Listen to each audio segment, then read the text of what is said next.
നമുക്ക് ദോശ ചുട്ടെടുത്തിട്ട് ചമ്മന്തി അരയ്ക്കാം.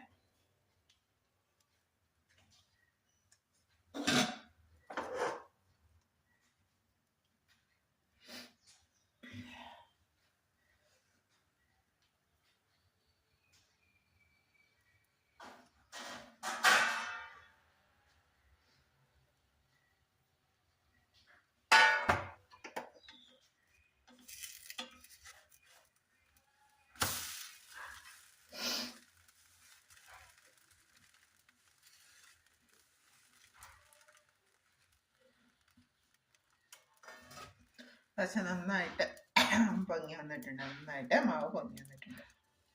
നമ്മൾ ഉഴുന്നിൻ്റെ ഒപ്പം തന്നെ പച്ചരിയും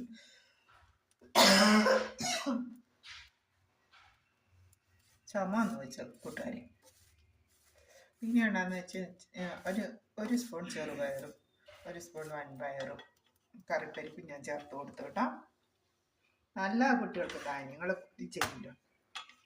ഇതാണ് നല്ല സോഫ്റ്റായിട്ട് നമുക്ക് കിട്ടിയിട്ടുണ്ട്. അടുത്ത നമുക്ക്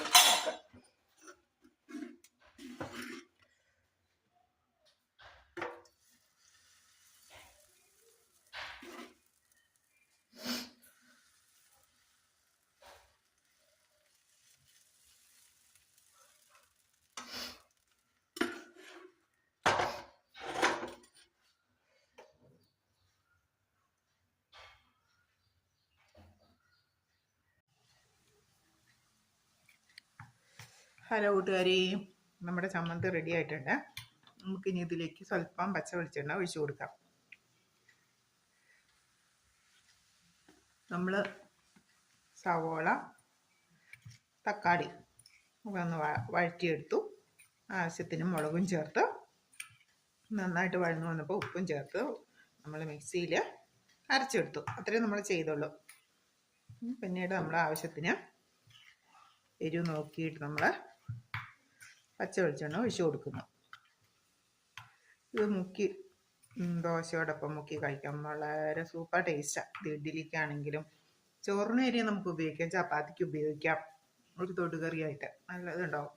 സൂപ്പർ ടേസ്റ്റാണ്. കണ്ടപ്പോൾ തന്നെ നാവിൽ വെള്ളം വരുന്നു.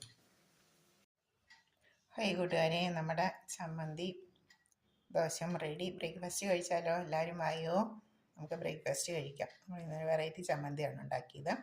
ഓക്കെ, താങ്ക് യു കൂട്ടുകാരെ. Thank you. എല്ലാവർക്കും ഗുഡ് മോർണിംഗ്. Thank you.